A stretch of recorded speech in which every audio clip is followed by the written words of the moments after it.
નમસ્કાર મારા વહાલા ગુજરાતી મિત્રો, જાગો જોગી જાગો ચેનલમાં આપનું સ્વાગત છે.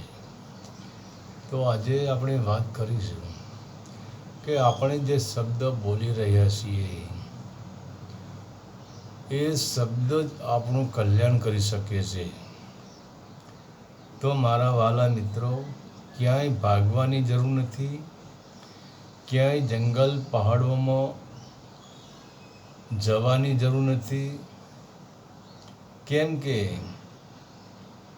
આ અસ્તિત્વ, આ બ્રહ્માંડમાં જો તમારે તમારું કલ્યાણ કરવું હોય, જો તમારે જ સુખ શાંતિ અને આનંદમાં રહેવું હોય, તો તમારા શબ્દો જ તમારું કલ્યાણ કરી શકે છે. તમારા શબ્દો જ તમને મહાન બનાવી શકે છે. પરંતુ આપણે શબ્દોને તો જાણીએ છીએ, પરંતુ એના ઉપયોગને નથી જાણતા. જેમ કે તમને તાવ આવ્યો હોય અને ડૉક્ટર તમને ગોળી આપે, તો તે ગોળી તમારા હાથમાં કે પછી તમારી જીભ ઉપર હશે તો એ ગોળી કંઈ જ કામ કરવાની નથી. પરંતુ જો એ જ ગોળી તમારા પેટમાં જશે તો ચોક્કસ તમારો તાવ મટી જવાનો છે. તો શબ્દોનું પણ એવું જ છે. કેમ કે આપણે ભલે મંત્રના શબ્દ બોલતા હોઈએ, પાઠ પૂજાના શબ્દો બોલતા હોઈએ, કે ભગવાન પાસે પ્રાર્થના કરતા હોઈએ, કે આપણે આપણા કલ્યાણની માગણી કરતા હોઈએ, તો આ બધા શબ્દો આપણે વૈખરી વાણીમાં બોલીએ છીએ. તો શું થાય છે? માનો કે તમે એક રાઇફલની ગોળી તમારા હાથમાં લઈને સામેવાળાને મારી, તો તે ગોળી તેને વાગશે ખરી, પરંતુ તેનું નુકસાન નહીં કરી શકે.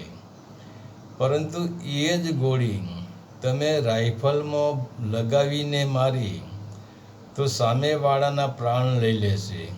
કેમ કે ગોળીનો વેગ વધી ગયો, ગોળીની શક્તિ વધી ગઈ. તો આપણે પણ દરેક શબ્દોને શ્વાસની રાઇફલમાં ભરવાના છે અને તે શબ્દોને દરેક ઊંડા શ્વાસ સાથે નાભી સુધી પહોંચાડવાના છે.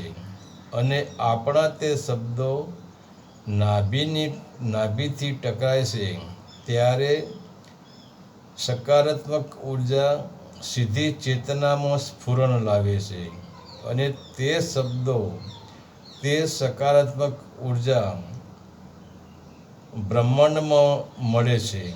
તે સકારાત્મક શબ્દોની ઉર્જાના તરંગો બ્રહ્માંડમાં તરંગ કરે છે.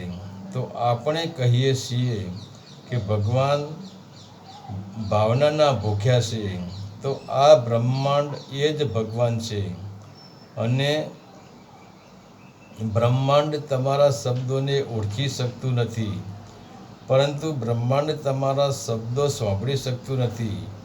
પરંતુ તમારા એ શબ્દો જ્યારે નાભી સાથે ટકરાય છે ત્યારે તમારી અંદર કેવો ભાવ છે, કેવી ભાવના પડેલી છે, તે ભાવના ઉત્પન્ન થાય છે.